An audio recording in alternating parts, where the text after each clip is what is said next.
नमस्कार दोस्तों, एक बार फिर से आपका स्वागत है मेरे यूट्यूब के चैनल ब्रिजेश भंडारी में। और जिसमें हमारी सीरीज चल रही है एक और वार्तालाप। और एक और वार्तालाप में हमारे आज के मेहमान हैं मंजू भोगना जी।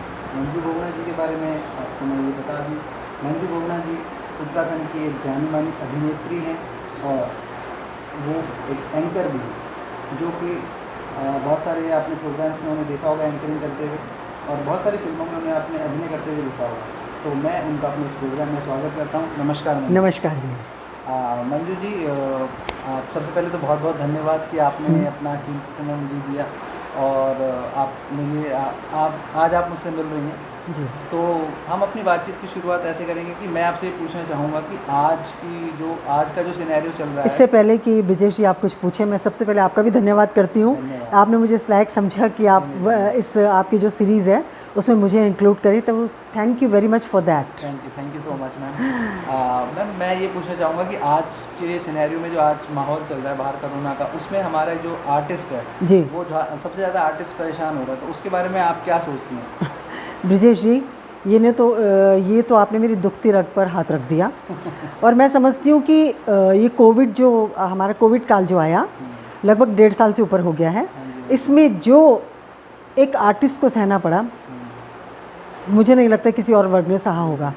उसका कारण ये है कि आप सबको मालूम है कि कोविड में कलाकार जो अपनी रोजी रोटी उसकी रोज़ की दिनचर्या जो होती है, इंक्लूडिंग मी टू, है ना, तो जो रोज़ की दिनचर्या उसकी होती है, रोज़ कमा कर खाने वाले, जैसे हमारे म्यूजिशियंस जो तबले पे होते हैं, जो ढोलक पे होते हैं, तो उनका भी रोज़ का पेमेंट होता है और वो भी बहुत ही कम। अभी तक तो इतना मानदेय हमारा बढ़ा नहीं है, तो उनको ज़्यादा परेशानी हुई।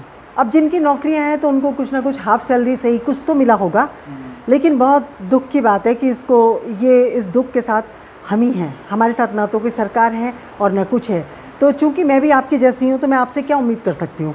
हमारी उम्मीद तो सिर्फ सरकार से थी, जिसने इतना ध्यान नहीं दिया। लेकिन पिछले दिनों कुछ सुनने में आया था कि सरकार ने एक कदम तो उठाया कुछ कहने में, किसी के कहने पर, और उसमें क्या हुआ कि मुझे सुनाई दिया कि कलाकारों को किसी गिने चुने कलाकारों को 1,000 रुपये का उन्होंने दिया। तो 1,000 रुपये में आजकल क्या आता है, ज़रा सोचिए, ठीक है ना। और हम अपनी संस्कृति के लिए इतना करते हैं, अपनी संस्कृति को बढ़ावा देते हैं, इवन अपनी फिल्मों के ज़रिए हम वहाँ के टूरिज़्म को बढ़ावा देते हैं, लेकिन हमारे साथ ये अन्याय। तो ये सीधा सवाल मेरा सरकार से था कि आप कलाकारों की ओर ध्यान क्यों नहीं देते हैं, और कलाकारों की ओर तो आपका सबसे पहले ध्यान जाना चाहिए जी।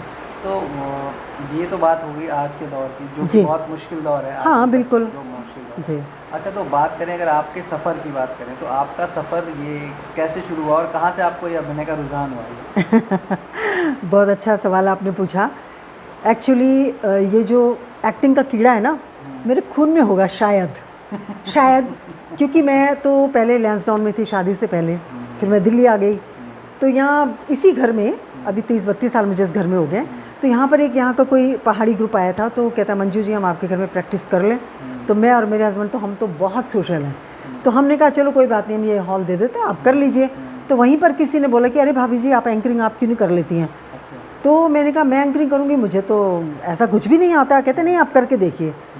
खैर किसी तरह से अपना कॉन्फिडेंस बिल्डअप किया, चढ़ गई मंच पे, और वहाँ पर जो लोगों ने तारीफ़ के पुल बांधे कि बहुत अच्छा आप करते हो, उसके बाद सीधे यहाँ पर हमारे ग्रुप के, जिसमें मैं वर्तमान में हूँ, थिएटर ग्रुप, हाईलर ग्रुप, उसके कुछ लोग मेरे पास आए कि आप नाटक करेंगी। मैंने कहा ये तो आपने, हाँ, क्योंकि मेरे भैया भी वेल नोन डायरेक्टर है, मित्रानंद कुकरेती जी, तो उनके नाटक में देखने जाती थी। तो ब्रिजेश जी आप यकीन मानिए मैं तरसती रहती थी कि एक भाई मतलब मेरा डायरेक्टर है और मैं काम नहीं कर पा रही हूँ। तो मुझे इस चीज़ का थोड़ा खेद भी हुआ, लेकिन how to approach, I didn't know कि हाउ टू अप्रोच देम ना। तो खैर वो कुछ लोग मेरे पास आए कि आप नाटक करेंगे। तो इस तरह से मेरे छोटे मोटे नाटक से शुरुआत हुई, थिएटर से शुरुआत हुई। उसके बाद फिर मेरे पास कुछ आए कि भाई हमारी एक फ़िल्म बन रही है, बुआरी हो तो इन्नी, सबसे पहली गढ़वाली फ़िल्म, और मैंने बड़े झट से हाँ कर दी। और उन्होंने कहा कि बिल्कुल हम आपको साइन कर लेते हैं। साइन का तो क्या, उस समय तो ऐसा कोई दौर भी नहीं था कि साइन वाइन को कुछ भी नहीं, आपसी ताल्लुकात पे चलता था। तो वो मैंने ओके कर दिया। उसमें मैंने काम किया। तो जो वहाँ पर मेरे कैमरा पर्सन थे मिस्टर डैनियल, तो मैंने कहा सॉरी सर अगर मुझसे कुछ गलती हो जाए, मैं तो कैमरा पहली बार देख रही हूँ। तो उन्होंने कहा अच्छा। पर जब मैंने सीन किया, वो कह रहे आप झूठ बोल रही हैं कि आपने कैमरे को पहली बार देख रही हैं। और यकीन जानिए वो मेरा फर्स्ट टाइम था। अच्छा, फर्स्ट टाइम आप कैमरे के सामने गई? मैं बुआरी होती में टेक ओके। First time? हाँ, टेक मतलब 2-4 रीटेक, अब मेरी वजह से हुए हो ना, मेरे को आर्टिस्ट की वजह से भी होता है, कई बार टेक्निकल फॉल्ट आ जाने से रीटेक होता है, तो हो जाता है उस। बट फर्स्ट आपका जो था एक्सपीरियंस बहुत अच्छा था, मतलब उसके साथ जो हाँ, nice। एज पर अगर कहा जाए कि आपका कोई बैकग्राउंड नहीं था, आपने कभी कुछ Yes। ऐसे फिल्मों का कुछ करा नहीं था, Yes। बट कैमरे को देख के आपने जो कैमरे के सामने जी जी परफॉर्मेंस करी वो अच्छी। जी। तो ये बात आपकी, फिर इसके बाद ये सफ़र आगे कैसे बढ़ा फिर फिल्मों का? आगे ऐसे बढ़ा कि उसके तुरंत बाद मुझे दूसरी फिल्म मिल गई सतमंगला, और जो बुआरी हो तो इन्हीं में एक हमारे हिंदी के कोई आए थे असिस्ट करने के लिए डायरेक्टर को, तो उन्होंने मुझसे कहा कि मंजू जी आप हिंदी में काम करेंगे? मैंने कहा हाँ बिल्कुल। धीरे धीरे मेरा कॉन्फिडेंस बिल्डअप होता गया, मैंने ओके कर दिया। फिर उन्होंने मुझे एक हिंदी सीरियल दिया, हालांकि that time I was in crowd, frankly speaking I was in crowd. तो मैं गई, मैं क्राउड में भी जाने को तैयार, मुझे नहीं पता था कि क्राउड क्या होता है और मेन कैरेक्टर्स क्या होते हैं, सपोर्टिंग क्या होता है। आई didn't know anything about this. Yes, हाँ, यस यस, हाँ। तो मैं नॉट स्टेज में पर्दे पे भी आना चाह रही थी। तो उसके बाद उन्होंने मुझे वो सीरियल दिया, उसके बाद धीरे धीरे धीरे थोड़ा सा पॉपुलैरिटी बढ़ी, उसके बाद मुझे एक छोटा सा किरदार मिलना शुरू हुआ, फिर अच्छे खासे करैक्टर मिलने शुरू हुए। ये जो आप सीरियल्स की बात बता रही है, दूरदर्शन के सीरियल? हाँ, दूरदर्शन के, तब मतलब वो वाले ऐसे प्राइवेट चैनल वाले नहीं, दूरदर्शन के जो वो सीरियल थे कि जैसे रूरल डेवलपमेंट के ऊपर होता है, ठीक है, वहाँ की जो ग्रामीण समस्याएं होती हैं उनके ऊपर कुछ इस तरह के मैंने सीरियल्स करे। अच्छा, जो अवेयरनेस के लिए? हाँ, अवेयरनेस के हो रहे हैं। और दूसरी बात मैंने एक फिक्शन पे भी किए थे, तो धीरे धीरे करके मतलब इतने सारे अब सीरियल मैंने काफ़ी किए हैं। हाँ। अच्छा, मैं आपसे यहाँ पर ये पूछूंगा कि उसके साथ, उसके जब आप एक्टिंग कर रहे थे सीरियल्स में, फिल्मों में, तो उसके साथ आपका थिएटर चल रहा था? यस, थिएटर तो मेरा आज भी चल रहा है ना। आई लव थिएटर, क्योंकि थिएटर की वजह से मैं यहाँ पर हूँ। जी हाँ। अच्छा, तो थिएटर मतलब गढ़वाली थिएटर, हिंदी में मैंने अभी एक ही करा था, वो प्रदीप वर्णेकर के साथ खामोश अदालत जारी है, वो भी रिहर्सल तक सीमित हुआ, स्टेज नहीं हुआ। वो स्टेज नहीं हुआ किन्हीं कारणों से नहीं हुआ। मंजू जी, मैं आपसे यहाँ पे ये पूछूंगा, मतलब ये पूछूंगा कि ये मैं आपसे कहना चाहता हूँ कि आपसे मिलके, इवन जब हमने बातचीत करना शुरू करा था, तो मैंने आपका जब फ़ोटो फेसबुक पे देखा था, तो मुझे आपकी फ़ोटो से एक बहुत ही पॉजिटिव वाइब आई थी और एक लगा था कि बहुत आप एनर्जेटिक हैं और बहुत, और मतलब ये मेरे को फील हुआ था। बट जब व्हेन आई मीट यू, जब मैं आपसे मिला, तो उसके बाद मुझे सही में एहसास हुआ कि आप बहुत ही, आपसे बहुत पॉजिटिव वाइब्स आती हैं और आप बहुत इस उम्र में भी बहुत एनर्जेटिक हैं। तो इसके पीछे राज क्या है? ये राज हमारे दर्शकों को बताइए। देखो, मेरा तो एक ही मकसद है कि ज़िंदगी जीने का मकसद खास होना चाहिए, अपने आप पर विश्वास होना चाहिए। ज़िंदगी में खुशियों की कमी नहीं है दोस्तों, बस खुशियाँ मनाने का अंदाज़ होना चाहिए। वाह, बहुत अच्छा, बहुत अच्छा, बहुत अच्छा। अच्छा मंजू जी, यहाँ पर मैं आपसे एक सवाल ये पूछूंगा कि आप जब ये सारी चीज़ें कर रही थी, थिएटर कर रही थी, एक्टिंग कर रही थी, टीवी भी कर रही थी, स्टेज भी कर रही थी, तो उस टाइम पे आपके फैमिली का क्या रिएक्शन था और फैमिली का सपोर्ट कैसा था आपके साथ?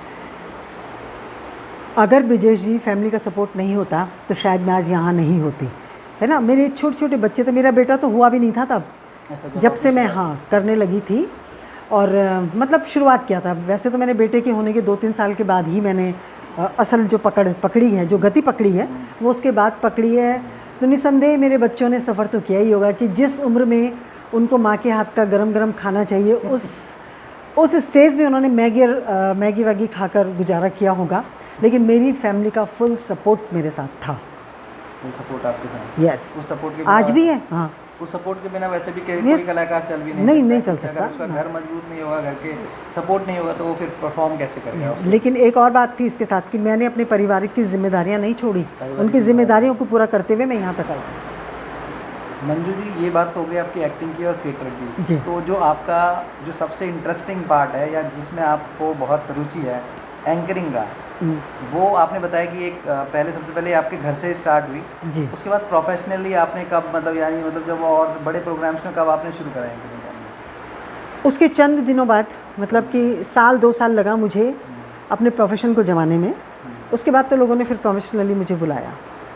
प्रोफेशनली? हाँ, फिर तो मैं पूरा उत्तराखंड क्या, दिल्ली क्या, बाहर क्या, लेकिन stage anchoring, not TV anchoring. अच्छा, ओके। बस केवल स्टेज में मैंने एंकरिंग की अभी तक। तो थिएटर करने में और स्टेज एंकरिंग में क्या डिफरेंस है? मतलब कौन सा टफ ज़्यादा है? टफ़ नहीं, दोनों इक्वली एक जैसे ही हैं। टफ़ तो थिएटर तो बहुत टफ़ है।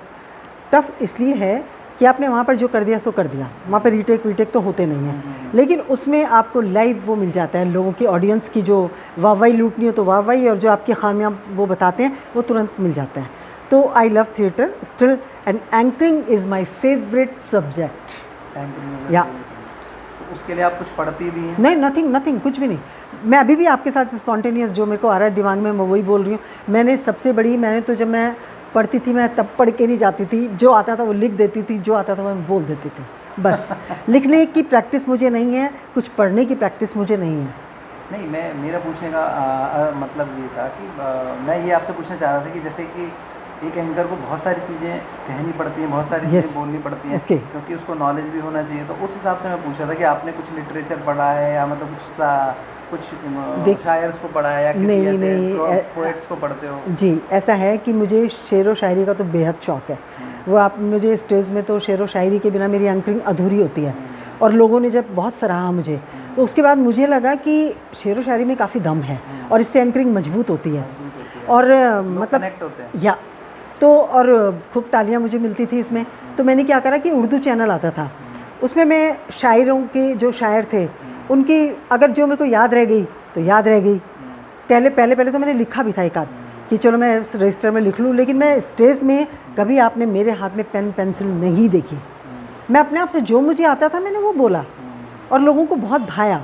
और अब धीरे धीरे मेरी प्रैक्टिस हो गई तो बोल लेती हूँ मैं। रही बात आप कह रहे कि वहाँ पर बहुत कुछ देखना पड़ता है एंकरिंग में, तो ये होता है कि जो संस्था मुझे बुलाती है वो पहले ही मुझे बता देती कि भाई हमारे चीफ गेस्ट हैं, ये हैं, तो उनके लिए मैं अपनी मर्ज़ी से, मैं उनसे नहीं लेती फीडबैक कुछ भी नहीं। अगर मैं उनको जानती हूँ तो बोल देती हूँ, अपने आप से नहीं भी जानती हूँ तो मुझे पता है कि यहाँ पर आए हैं, उनके सानिध्य में कार्यक्रम चल रहा है, तो उनकी तारीफ़ करना, उनका स्वागत करना मेरा काम है। एंकरिंग मेरी ऐसी चली है, मुझे कोई पढ़ाई वढ़ाई नहीं करनी पड़ी और ना मैं करती हूँ। हाँ, सच में। बिल्कुल सही, सच्चा जवाब। अच्छा, यहाँ मैं आपसे ये पूछूंगा कि आपने एक फिल्म भी करी है, 2 दूनी 4। हाँ, वो फिल्म आपको कैसे मिली, वो हमारे दर्शकों वगैरह बताएं। वो ऐसे मिली कि मैं रेडियो का काम तो करती थी, रेडियो नाटक भी मैंने किए हैं। तो उसमें मेरी एक फ्रेंड थी, तो उसने बोला कि मंजू जी आप तो एक्टिंग करती हैं, आप थिएटर भी करती हैं, तो मेरे कोई नोन फ्रेंड हैं, उनको उसके लिए चाहिए 2 दूनी 4 के लिए कैरेक्टर चाहिए। तो मैंने कहा मैं चली जाती हूँ। वहाँ मुझे उसने ऑडिशन में भेजा और वो हो गई, बस मैं चली गई उस फिल्म में।